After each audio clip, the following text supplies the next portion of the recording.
പച്ചങ്ങ പയറോട് ഒരു തോരൻ വെക്കാം. അതിനുവേണ്ടി ഒരു 1.5 ടേബിൾ സ്പൂൺ വെളിച്ചെണ്ണ ഒഴിക്കാം. 1/4 ടീസ്പൂൺ കടുക്. അതിലേക്ക് ചെറിയ ഉള്ളി, 2 ഉണക്കമുളക്, കറിവേപ്പില അതിടാം പൊട്ടിക്കഴിയുമ്പോൾ. ഇതാണെങ്കിൽ 3 ക്യാരറ്റ് അത് ചോപ്പ് ചെയ്തതാണ് അതിടാം. ഇത് പയർ 6 എണ്ണം ഉണ്ട്. 2 പച്ചമുളക്, പിന്നെ ചെറിയ ഉള്ളി ഒരു 10 ചെറിയ ഉള്ളി.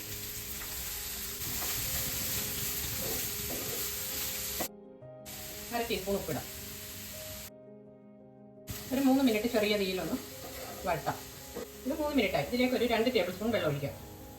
വെള്ളം ഒഴിച്ചൊന്ന് അടച്ച് വെച്ച് വേവിക്കാം. ഒരു 5 മിനിറ്റ് കുക്ക് ചെയ്യാം.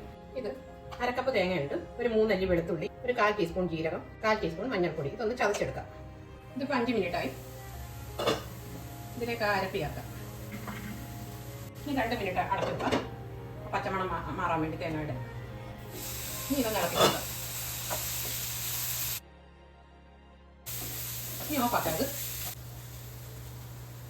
വളരെ ഹെൽത്തി ആയിട്ടുള്ള ക്യാരറ്റും പയറോടുള്ളൊരു തോരൻ.